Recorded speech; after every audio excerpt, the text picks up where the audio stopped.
Good morning class 11। हम पढ़ रहे थे अकाल और उसके बाद नागार्जुन का लिखा गया कविता। इस कविता के पहला पद हम पढ़ लिए हैं, दूसरा पद आज हम लोग पढ़ने जा रहे हैं। कवि लिखता है कि दाने आए घर के अंदर कई दिनों के बाद, धुआं उठा आंगन के ऊपर कई दिनों के बाद, चमक उठी घर भर की आंखें कई दिनों के बाद, कौए ने खुजलाई पंखे कई दिनों के बाद। प्रस्तुत पंक्तियां नागार्जुन की कविता अकाल और उसके बाद से ली गई है। नागार्जुन की सबसे बड़ी चिंता यह है कि अकाल के दिनों में भी पूंजीपतियों की गोदाम अनाज से भरे पड़ रहते हैं। अकाल का मार जो होता है, प्राकृतिक आपदा का जो मार होता है, महामारियों का जो मार होता है, वो गरीबों पर ही होता है। मध्यम वर्गीय परिवार के ऊपर होता है, निम्न मध्यम वर्गीय परिवार के ऊपर होता है। अकाल के समय या कोई भी प्राकृतिक आपदा के समय गरीब लोग ही परेशान होते हैं। अमीरों को उतना प्रभाव नहीं पड़ता है, पूंजीपतियों को उतना प्रभाव नहीं पड़ता है प्राकृतिक आपदा से।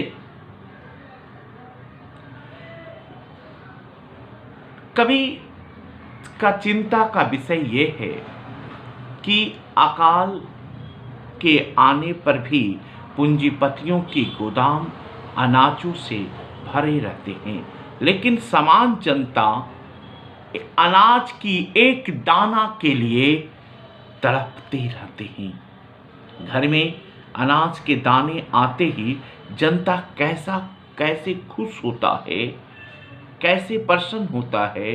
प्रस्तुत अंश में ये भावचित्र देखने योग्य है।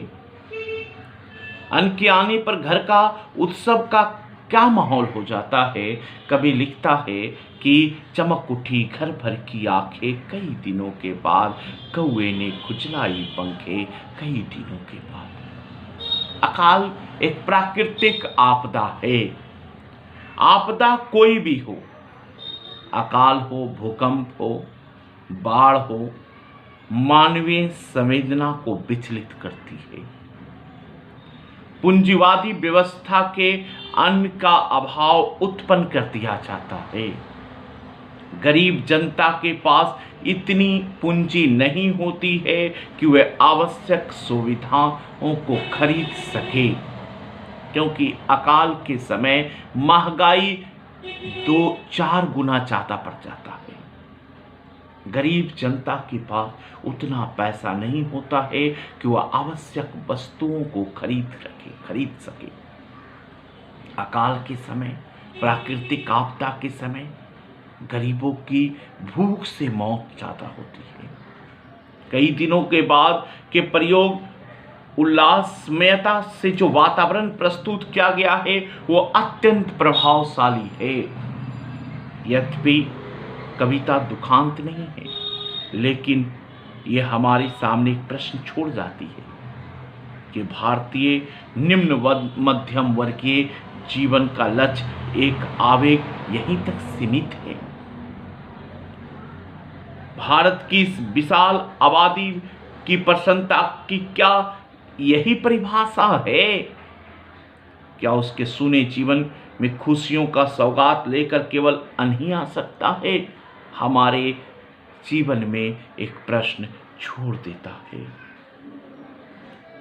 नागार्जुन की कविता, नागार्जुन के लिए कविता में जीवन और जीवन में कविता है।